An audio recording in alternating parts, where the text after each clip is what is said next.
All right, guys, so here we go.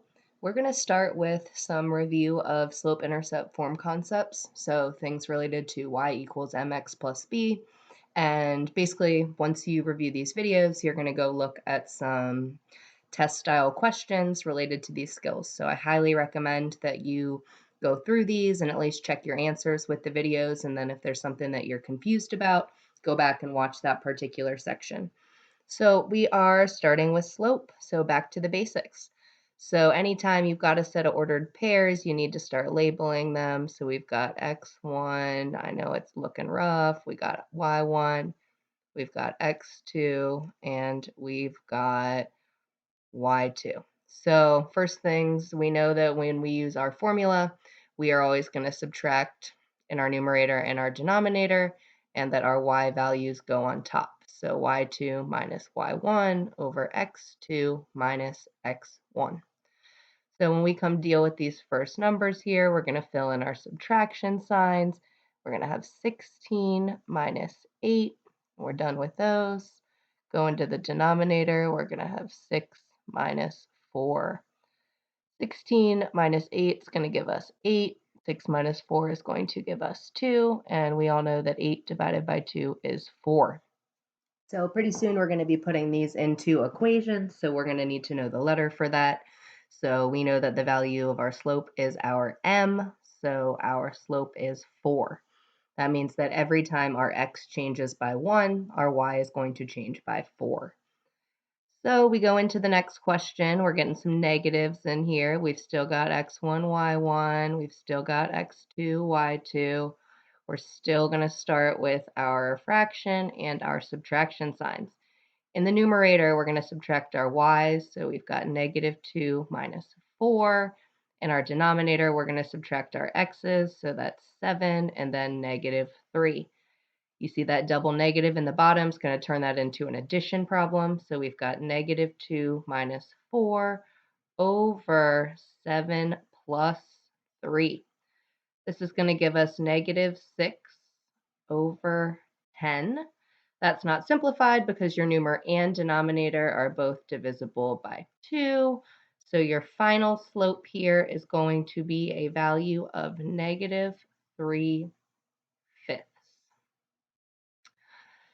All right, moving on to the next one. This is going to be a special type of situation here. Some of you might already see which coordinate is repeating, and that should help you know what kind of line we're looking at.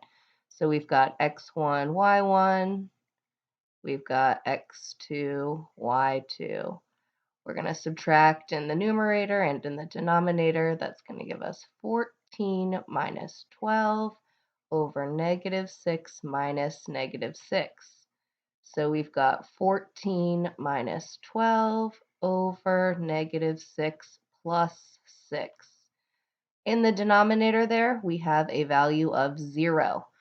So those of you that remember back when we were talking about slope, if you tried to do 2 divided by 0 in your calculator would say error because you cannot have the 0 in the denominator of a fraction. So in this case, your slope is undefined.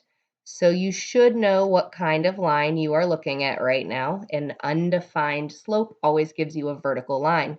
When you look at your x coordinates, both of your x coordinates have the same value. They are negative 6. So the equation of this line is x is equal to negative 6. Now on these ones, we went here, we just found the slope. In order to write the equation, we'd have to go back and find the y-intercept as well.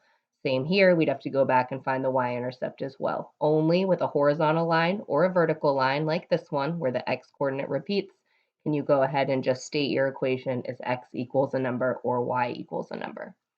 Finally, we've got x1, y1, we've got x2, y2.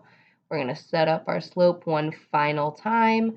So that's going to give us negative 7 minus negative 5 in the numerator and 4 minus 2 in the denominator. This is negative 7 plus 5 over 4 minus 2. In the numerator, we're going to have negative 2. In the denominator, we're going to have positive 2. So our final answer here is going to be negative 1. So here we're going to get a value of the slope to be negative 1. All right, that's a review of slope. So as we continue along, we're going to figure out what can we do with it.